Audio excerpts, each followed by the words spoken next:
ತಂಡ ತುಗ್ಲಕ್ ಸಯ್ಯದ್ ತಂಡ, ಲೀಡ್ರು ಶೈಲಜಾ. ಎರಡನೇ ತಂಡ ಮಾಷಮ್ಮ ತಂಡ, ಪೃಥ್ವಿರಾಜ್ ಚೌಹಾಣ್ ತಂಡ, ಲೀಡ್ರು ಮಾಷಮ್ಮ. ಮೂರನೇ ತಂಡ ಛತ್ರಪತಿ ಶಿವಾಜಿ ತಂಡ, ನಾಗರಾಜ್ ಇದರ ನಾಯಕ. ನಾಲ್ಕನೇ ತಂಡ ಸುಭಾಷ್ ಚಂದ್ರ ಬೋಸ್ ತಂಡ, ಇದರ ನಾಯಕ ನಿತೀಶ್ ಕುಮಾರ್. ಈಗ ಇವರೆಲ್ಲರೂ ಈ ಒಂದು ಚಟುವಟಿಕೆಯಲ್ಲಿ ಭಾಗವಹಿಸಿ ಪಡೆದಂತ ಅಂಕಗಳು. ಶೈಲಜಾ ತಂಡ 45. ಜೋರಾಗಿ ಚಪ್ಪಾಳೆ.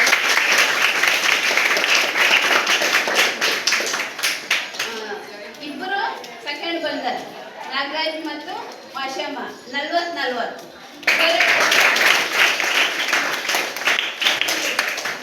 ನಿತೀಶ್ ಕುಮಾರ್ 30. ಜೋರಾಗಿ ಚಪ್ಪಾಳೆ.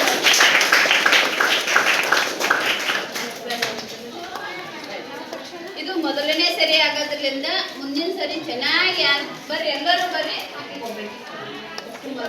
ಬರ್ರಿ, ಬರ್ರಿ.